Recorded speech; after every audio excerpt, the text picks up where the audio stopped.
Hi everyone, my name is Vladimir and I'm Unconventional Critic with you today. We are going to review Teenage Sex and Death at Camp Miasma. This is a great movie. I'll tell you right away.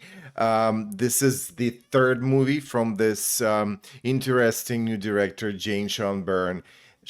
Sorry, I always forget how to pronounce it correctly, but you get it. So her previous film, I Saw the TV Glow, was hailed as a masterpiece, and a lot of people put it on the best movies of the year. I think it was 2024, if I'm not mistaken. However, it didn't land on me. I didn't like it so much. I gave it only 1 star. And when I saw the trailer for Teenage Sex and Death at Camp Miasma, I thought, okay, so this is going to be that boring as the first one, but it actually blew my mind. And it's very weird, very dreamy, gorgeous, sexy, funny, gory. I gave it 4 stars and a heart on Letterboxd. And sure, it's on my list of favorite movies of this year. And now let's break it down in detail. So why it's so good.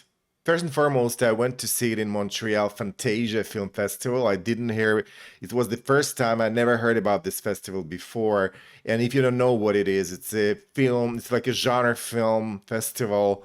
Very interesting. Next year, I'll be really exploring all the premieres and films that are on the in the lineup for this festival, right?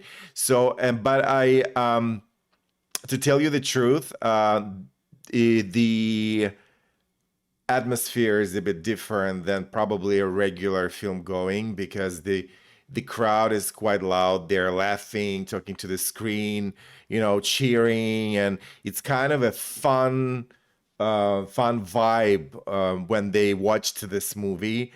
Well, I would prefer a quieter place, to enjoy. However, it was very interesting, and now I know what to expect next time. Sometimes I thought that the reaction were too much, especially the subtle humor that throughout the movie you can really see it, right? So all these funny moments, people laughing so hard. Well, some of them just maybe I would smile, but however, yeah. So humor is very subjective. So I understand that some people find it very funny, and of course, some of the moments people are cheered a lot when the title on the screen. By the way, the opening title, is a very, very nicely done.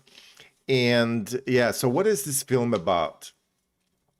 So I'm not good at retelling plots, right? So as you know, but there's nothing much to spoil here. So Hannah Einbinder playing a very young director that going to this, faraway place. It's kind of a camp in the middle of nowhere where that recluse, retired, I would say, famous actress living, played by, well, her name is, what's her name?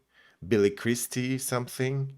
Billy Presley, sorry, played by Gillian Anderson. And then, so practically she wants to revive this famous slasher franchise, Camp Miasma.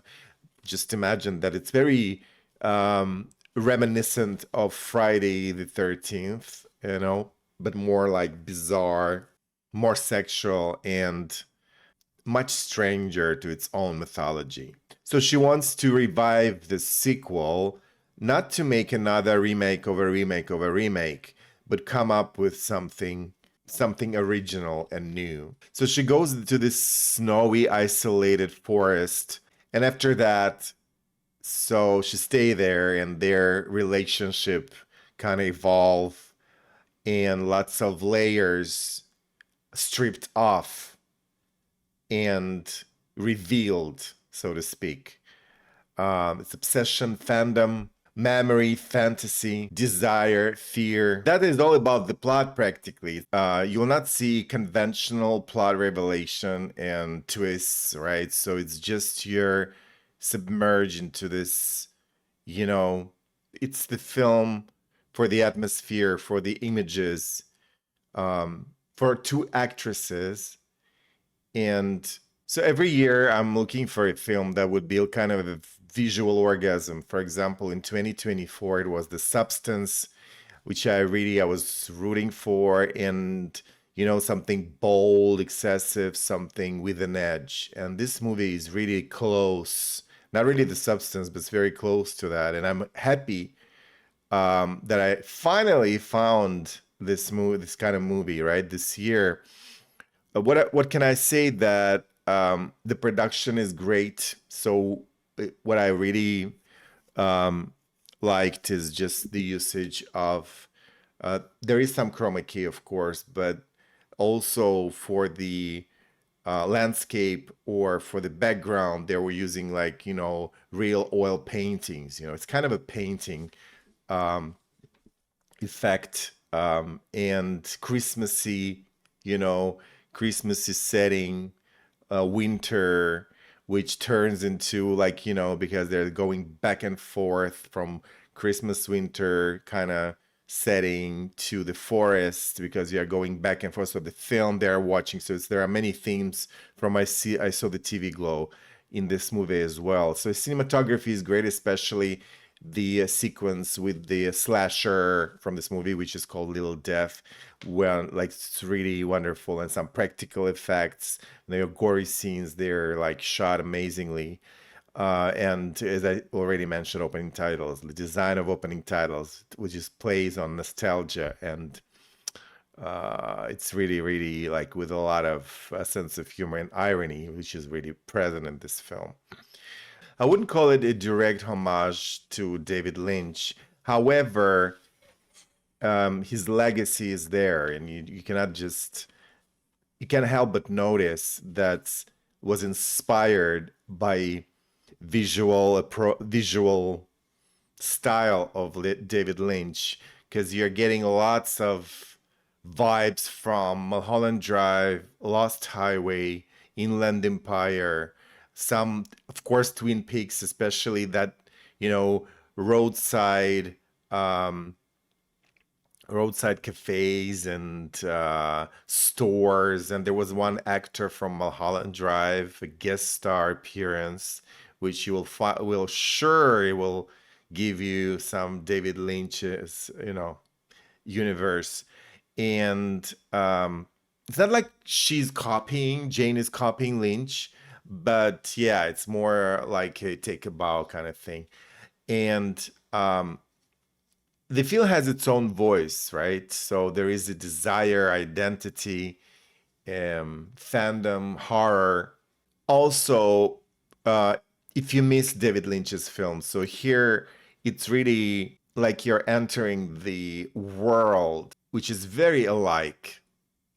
And I didn't watch any interviews. I don't know if she was really inspired by David Lynch. Well, I will definitely explore more. So why this film is better than her previous work? I saw the TV Glow. It's the pacing, dynamics. So you're never bored. There's always something, and you're waiting. So what's next? What next? So you'll always be entertained throughout the movie. For me, I saw the TV Glow was painfully slow, especially when I was watching with my friend who was not into art house. And this movie, the I don't know how to say it, but the genre are very mixed, right? So it's a horror, it's a comedy, it's art house, and a little bit of drama there, so everything present. This movie makes fun of contemporary Hollywood, the franchise, reboots, and it's true because Hollywood is constantly remaking, rebooting, and recycling everything. This movie understands the absurdity of that, but at the same time, we cannot let go of VHS, physical DVDs, old posters, old fictional characters, and the films that shaped us. So let's talk about the actresses. So actually, this is why I really, really recommend you to just enjoy the performance of these amazing actresses. At first, Hannah Einbinder, I didn't like it in the first part of the movie because she was very alike as her, Hex character. However, as the movie goes on, she opens up emotionally. You start seeing her vulnerability, her dramatic. You start seeing her vulnerability, her drama, her desire, her sadness. She's very funny in some scenes, but really I admire her spunk to appear topless and You know, not every actress is uh, so brave. She's strange, she's sexual and grotesque at the same time. But for me, Gillian Anderson is a wordsworthy performance, that's for sure. She's absurdly theatrical, and then you see her um, intimate and sad at the same time.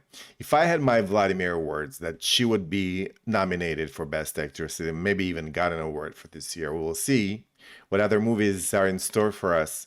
Yeah, she's glamorous, exhausted, grotesque, seductive. She's not afraid of being unflattering because we see, you know, her close-ups, when you see her face, you know, her small lines and textures of her beautiful face. It's really, really, there is one scene that really, I don't know, I couldn't, still, cannot forget it. Um,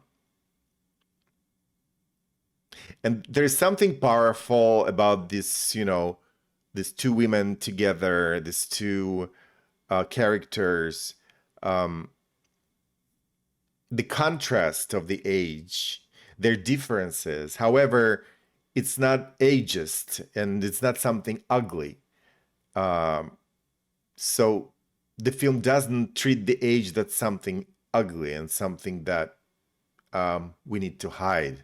So who is this movie for? Of course, if you are a regular horror movie fan, I don't think it's for you. If you love horror, Lynch, strange humor, irony, old VHS nostalgia, queer cinema, and the films that are not afraid to be messy and alive. Right now, it's one of my favorite movies of this year. Definitely. Let me know in the comment. Did you see it? What do you think of it? Are you excited to see it? Well, I really recommend you if you're still hesitating. Hopefully you liked my review. Subscribe to my channel. This is very helpful. And by the way, I'm going to Toronto International Film Festival. We'll be covering all the main premieres. Got a membership there. We'll be covering all premieres early. All the word buzzy films will be on my channel. Alrighty. Thank you so much for watching and see you next time.